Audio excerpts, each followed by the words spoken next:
Good morning, everyone.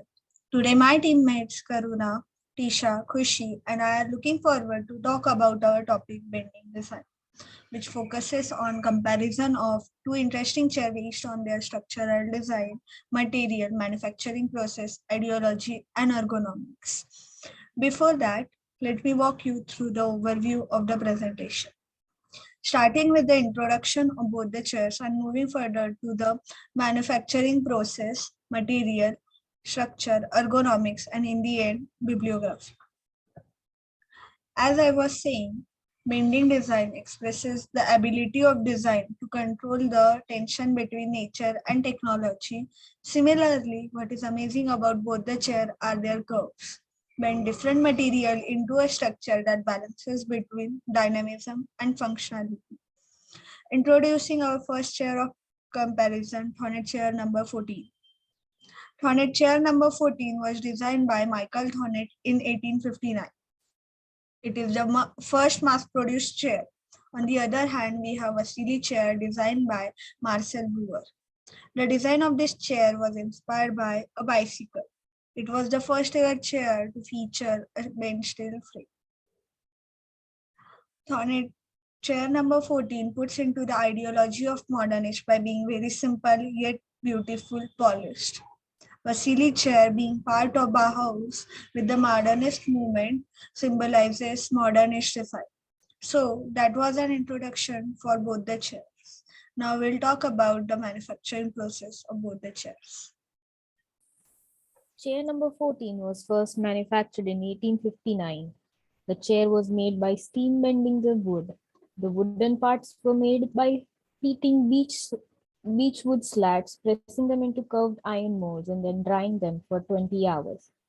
Due to the chair gaining a lot of attention in the mass production industries, around 865,000 chairs were produced every year by 6,000 workers. The Wassily chair, on the other hand, was first manufactured in 1925. For manufacturing a Wassily chair, nickel-plated steel tubes were welded to form a rigid frame with four vertical legs that bent over and then down to support the seat and the back. The fabric was stretched across these inclined frames. The design was only made technologically feasible by the refinements in the steel manufacturing, which allowed for the creation of seamless tubular steel. Next, we will talk about the materials used in both the chairs.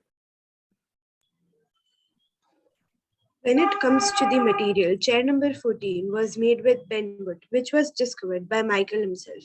Two types of wood are used in this chair. First, the ashwood, second is the beechwood. As Michael Thonet dreamt about designing a chair that could be mass-produced and sold at an affordable price, so he created the chair with only 6 pieces of stamped bentwood, 6 screws, and 2 nuts, which were disassembled to make the space during the transportation. To make it affordable, to make it affordable. In compared to Wassily chair, was made with curving the tubular steel that makes it lightweight and strong at the same time. As the seat was made with canvas, but then the use of leather started instead of canvas, where the leather strings created a comfortable seat, yet still highly sculptured and minimal in form. Next, we will talk about the structure.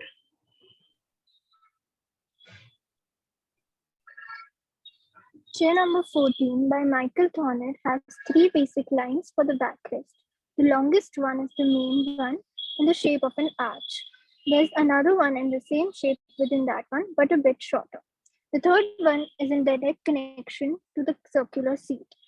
There's nothing at all in the lower part of the back. It is completely open. That see-through, transparent structure creates a powerful sense of openness between all the parts. The seat of the chair was often made of woven cane or palm because the holes in the seat would let spilled liquid drain off the chair. Later, the chairs were made of 8 pieces of wood. Two diagonal braces were added between the seat and the back to strengthen this hard work joint. Whereas the form of the Wassily chair by Marcel Breuer was inspired by an Adler bicycle. Breuer liked the look of the tubular frame and wanted to use the cycle system to recreate the classic club chair reducing it to its purest form. The frame of the chair consists of a continuous steel tube with a polished chrome finish having no joints but is bent several times a cubic space. The structure of the Wassily chair is the least cozy and the most mechanical. Now, let us talk about the ergonomics of the chairs. While speaking about the ergonomics of both the chair, I want to focus on points like functionality, comfort, and user friendliness. First, Thonet chair number 14. Chair number 14 is comfortable. Due to the loosening of screws, there is room for a slight bending of the wood, which makes the chair even more comfortable to sit on. Curves are designed to keep the back comfortable. The lightweight and strong structure, which provides a sort of comfort, made chair number 14 great for daily use. Now, chair Wassily chair. The back and the seat of the Wassily chair creates a right angle and are tipped backward so that the seat places the bottom lower than the knees. Your weight is thrown back into the angle and your thighs lock your back firmly into the backrest. Coming to the comfort of the chair, they offer high level of security and comfort, making them ideal for all family members and even for the pregnant women. In conclusion, the very subtle, simple structure of both the chairs is what makes them open and dynamic. Both of the chairs give a sense of sophistication and simplicity. These were the chairs that took the modernist by storm and are popular amongst the modern furniture makers to this day. Despite being the same product and having the same use as a chair, they vary in many different ways like period, material, structure, aesthetic, design, and still manage to fit in the ideologies of modernism. The links used for all the sources of the figures and information are provided in the following slides. Thank you.